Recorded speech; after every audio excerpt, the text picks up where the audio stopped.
Hey everyone, welcome back. Hope you're having a fantastic day so far. So payments worth up to $4,873 are being sent out today to certain Social Security beneficiaries. We're going to be going over that.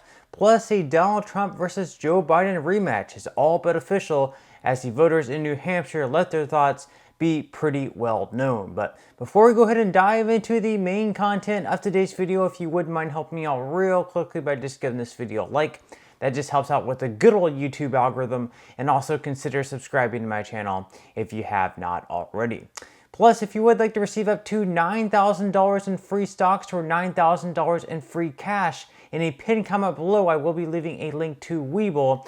All you have to do is once you click on that link, is just sign up for a free account and then deposit at least $1. At that point, Webull will be sending you at least 3 free stocks. These stocks are once again going to be worth up to $9,000. And if you do not want to invest at this point in time and you'd rather just have the money, all you have to do is once you receive those free stocks, is just sell them for what they're worth and transfer the cash value right back to your bank account.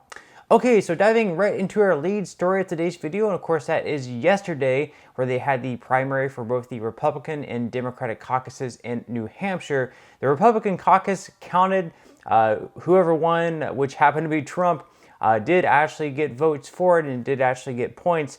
However, the DNC made it so the New Hampshire primary did not count, so it didn't matter how many votes you got, or if you won, they weren't going to make it worth anything because they wanted New Hampshire to be behind South Carolina. So, according to CNN, former President Donald Trump took a huge step towards winning a third consecutive Republican presidential nomination on Tuesday, winning the New Hampshire primary in a one-on-one matchup with his last challenger standing, former South Carolina Governor Nikki Haley. Haley vowed to remain in the Republican race, saying she'll now focus on the February 24th primary in her home state of South Carolina, but she'll be battling history. In modern presidential campaign history, no non-incumbent has won the Iowa caucuses and New Hampshire primary without going on to win his party's nomination. Now, Haley's main argument on why she should be the Republican nominee rather than Donald Trump, despite her losing the first 2 states in Iowa and New Hampshire, is that Donald Trump is pretty much a loser. So it says right here, Haley's argument, Trump is a loser. Haley used her Tuesday night speech to make her most pointed argument yet about her electability, blaming Trump for Republicans' disappointing performances in the 2018 and 2022 midterms, as well as the 2020 presidential election. She said, quote, "With Donald Trump, Republicans have lost almost every competitive election. The worst kept secret in politics is how badly the Democrats want to run against Donald Trump." So Haley is basically making the argument there is that with Trump on the ballot, Republicans typically perform worse than with Trump off the ballot. So she believes that Republicans will do a little bit better if she is a Republican candidate rather than Donald Trump. And we actually see polling results out there where it's Haley versus Biden, and Haley beats Biden by 3 points, whereas with a Trump versus Biden, Trump only defeats Biden by 1 point. So it is interesting, and the next primary is not going to be taking place until 1 month from now on February 24th. That's once again going to be in Haley's home state, where she was the former governor in South Carolina. And despite that, even though she was the governor in South Carolina, she pretty much has no chance of winning that state, at least if we look at the early polling. So we can pull up the polling here. On average, Trump is leading the state of South Carolina by 30 points on average. So not much of a chance of Haley winning. And then also, as far as the Democratic primaries went yesterday, even though Joe Biden was not even on the ballot, they actually had this huge initiative where they're like, hey, let's go ahead and write Joe Biden's name in. If you like Joe Biden, let's go ahead and vote for him anyways. And so, they got enough people to actually write in Joe Biden's name. So it seems that Joe Biden, among Democrats at least, is very, very popular, at least popular enough to write in his name, which obviously is a lot more difficult than having to just circle in someone's name, and Biden won by a pretty large margin. So once again, according to CNN, Biden won the New Hampshire primary on Tuesday night, but he had been at risk for blowback in New Hampshire after he led the Democratic push to demote the state in the party's nominating process, elevating South Carolina's primary to become the first contest with delegates on the line. The Democratic National Committee had called the vote, quote, meaningless, and had urged presidential candidates to, quote, take all steps possible not to participate, Still, Biden's allies launched a low-key effort to get Democrats to write in Biden, and it paid off with an easy victory. So, once again, I believe there was around 60,000 people in New Hampshire who actually wrote in Joe Biden's name. It was expected that he was actually probably going to lose just because his name was not on the ballot.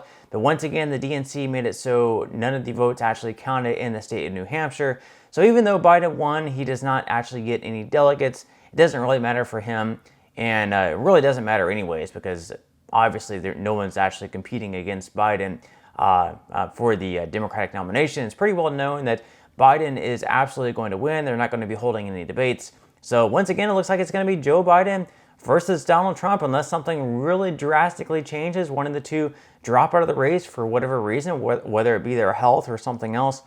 It doesn't look like there's going to be any chance of anyone else other than Trump or Biden going for the 2024 president. So should be interesting to see where things go from here. But as far as some other news go, of course, today there's going to be some more payments arriving for certain Social Security beneficiaries. These payments are going to be worth all the way up to $4,873 according to The Sun.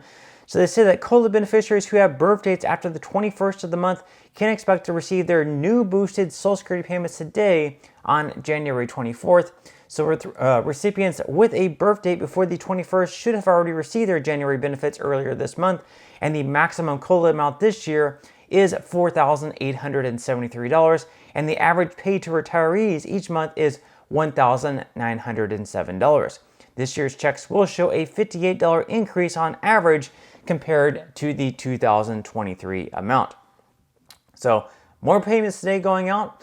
It's going to be the final payments this month in January until the next payments will be going out on February 1st. Now, to wrap up today's video, we have some interesting news involving Vladimir Putin, the president of Russia, and pretty much what he is doing at this point in time. I guess they're looking into other territories throughout the world and whether or not they actually have property in those territories. And interestingly enough, they had I guess some people researching into this, and they found that Alaska could possibly be one of those territories that he's looking into, and whether or not they actually, I guess, illegally sold the state of Alaska to the United States. So according to The Hill, State Department responds to Putin on Alaska. They say certainly he's not getting it back. So the State Department on Monday brushed off reports of Russian President Vladimir Putin ordering his government to look into the nation's former, quote, real estate abroad, saying Alaska would be staying in Americans' hands. Putin signed a new decree last week to allocate funds for the research and registration of Russian property overseas, including that in former territories of the Russian Empire and Soviet Union, Russian state media TASS reported. The decree, which comes amid Russia's ongoing invasion of Ukraine, did not specifically mention Alaska, though it caught the attention of military bloggers who argued Putin was using the decree to declare the 1867 Russian sale of the last frontier state to the U.S. is illegal. They say, quote, "Well, I think I can speak for all of us in the U.S. government to say that certainly he's not getting it back," the State Department Principal Deputy Spokesperson Vedant Patel said during a Monday press briefing, prompting a laughter from his audience. And then, of course, speaking of Russia and Ukraine, President Biden and other lawmakers are still seeking more aid for Ukraine. And in total, $61 billion is what Biden is seeking. Let me know in the comment section below, should we be sending an additional $60+ billion over to Ukraine for that war, which at this point really has no end in sight. Let me know what your thoughts and comments are below. But that's all we have for today's video. I certainly hope that you enjoyed and found value out of it.